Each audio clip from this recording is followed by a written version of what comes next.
What's up, guys? It just so happens we might soon see the end of this lawsuit. Yep, guys, and without a doubt, Ripple has a higher chance of winning compared to the SEC. The best part about it, this settlement is happening just about the same time that the whole world is thinking about abandoning the US dollar as the world reserve currency. But before we get into that, let's roll that intro. As always, welcome to Moneyside, your favorite crypto channel. If you're new here, hit that subscribe button and turn on notifications so you get updates when we drop new videos. And don't forget, you can smash that like button and you can always leave a comment or a question in the section below. With the SEC lawsuit, both Ripple and the SEC have filed our motions for summary judgment.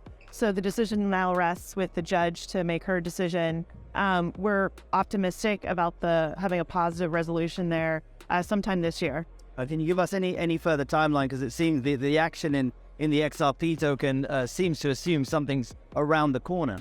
Unfortunately, we don't know. It's really just with the judge. It's up to her. And still hopeful that it will be on the side of Ripple at this point? Very hopeful, yes. What are the implications if it doesn't help? The implications if the decision goes the way of the SEC. We think that that's very unlikely, considering, by our view, both the facts and the law are on our side. In terms of, broader picture, what's happening in the U.S. on the regulatory front, we're seeing action through enforcement versus setting clear rules and regulation, which is what all of us in the industry really desire. So on that regulatory front as well, we are here in France, and France is really trying to push itself to become a key crypto hub, not just here in Europe, but globally as well. So as you look at what's happening in Europe with countries like France and Switzerland trying to create sort of crypto-friendly environments versus the US and the SEC, which is very heavy on the enforcement side at the moment, as a business, is the US falling behind? We think so. And so you raise a great point. Europe is really emerging as a leader in terms of setting really clear regulations and rules that allow crypto companies and also traditional finance to embrace crypto. MiCA, the set of rules set forth by 27 countries who've come together to set a common framework, which is remarkable when, the U.S. has one government and they can't get their act together. And what does that mean ultimately then for Ripple's business expansion? Are you looking at sort of hiring in Europe here? Are you looking at expanding offices here in Europe as a result? We are, yes. So we have our hub in London, but we have 9 offices around the world. And we're growing our team primarily outside the U.S., which is where our business is. Last quarter, about 75% of our flagship product, the payment network, the flows were outside the U.S. And what can you tell us then about some of that expansion here in Europe? The headcount specifically in certain countries or sort of product expansion? Both, absolutely. So we're continuing to hire even through this crypto winter where we're seeing a lot of companies contract. Because we've had a focus for, since the beginning of Ripple 10 years ago, we've really been focused on solving real world problems and bringing utility to crypto.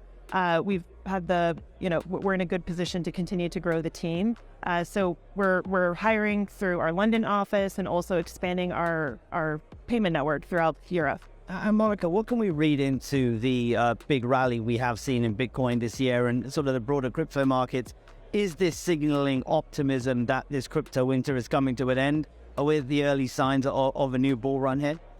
It's hard to say when the winter will thaw exactly. I think what we're seeing is that crypto and Bitcoin, the industry in general, is here to stay, even in the wake of recent events with the U.S. banks. What's up, fam? You were brave when others were scared. You were confident when others doubted everything. We surrounded ourselves with some of the brightest minds, some of the best people. The hard part's over. Hang in there and persevere. Nobody can deny the fact that the U.S. economy is under attack from all corners. Unfortunately, the government is also going for the one salvation that could help them maintain the world reserve status. Right now, the head of the SEC assumes that all cryptos are securities, which is not true. And for him to be in a position of power with such thoughts, that could be catastrophic for the whole world, including the crypto world. As far as the SEC's approach, look, I as someone who was involved in the decision at the CFTC to designate Bitcoin a commodity under CFTC's jurisdiction, and then did a lot of the initial work for Ethereum and other cryptos before I left. I think it's not correct that all crypto is a security. Look, crypto is architecture. Crypto is algorithms. Crypto is a means of recording value, and it doesn't have to be monetary value or value using the internet as opposed to double entry bookkeeping on proprietary balance sheets, which is the way we've done it for the last 400 years in the world. Crypto is a new architecture. Now, sometimes that architecture might serve a capital formation purpose. And in that case, the SEC absolutely has an important role in our constitutional system. We've designated the Securities Exchange Commission to oversee capital markets and capital formation. And to the extent that crypto serves the purpose of capital formation, then there's a legitimate absolute role for the SEC with its long tradition of investor protection. However, sometimes that architecture serves as a commodity and not as a capital formation instrument, in which case there's a role for the SEC. Sometimes those algorithms serve as a banking function, in which case there's a role for our banking regulators. But it doesn't seem like the Fed would want to stop loosening or would all of a sudden pivot and loosen if there's a little bit of deflation, actual deflation because of credit tightening with higher rates and the issues going on in the banking system right now. Yeah, I mean, it's the problem is that the Fed is looking in the rear mirror. Yeah, so the Fed is looking at unemployment rates and at the CPI, which maybe has a lag of 8 months or longer. So if you look at the forwards looking indicators, you already see that we are in a deflationary environment.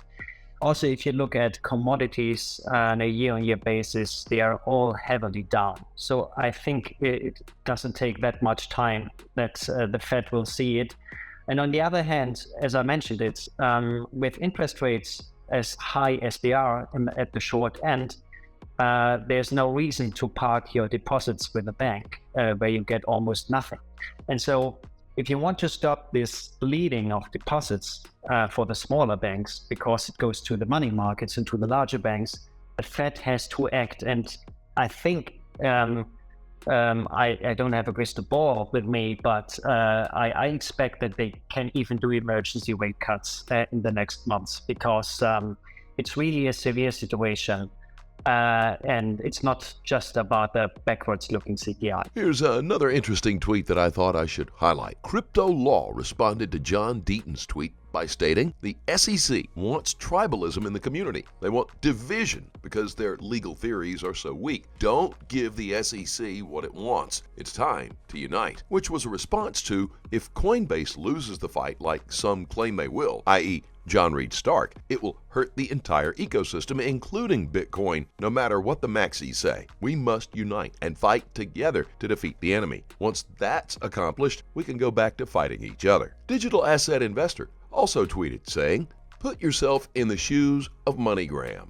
You're doing business with Ripple and using XRP. Ripple gets sued by the SEC. You would think the response would be that you just can't have anything to do with any crypto until there is clarity, which Stellar Org to this day does not have with XLM. Instead, MoneyGram jumps right back into business with another digital currency company. Make sense? Of course not. That's why this goes into the all the world's a stage file. Be careful with what you associate with, especially what is presented to you via the mainstream media. A lot of what you see isn't exactly the truth, and only time will tell. So take your money off the banks and exchanges into cold wallets that will not be affected once everything hits the fan. Guys, mark your calendars for this date, March 30th. Right now is the perfect time to buy XRP before it goes to the next level. If you have any cash to spare, dump it all into XRP. That one simple move could make you the first millionaire in your family. If you think I'm joking, come back again to this video after this date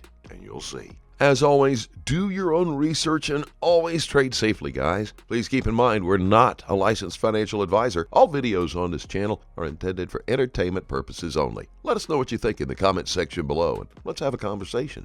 Thank you very much for watching. Don't forget to like this video, and please click on that subscribe button below and turn on notifications so you get informed whenever we post our amazing content. Thanks again, and we'll look forward to seeing you on the next Money Side.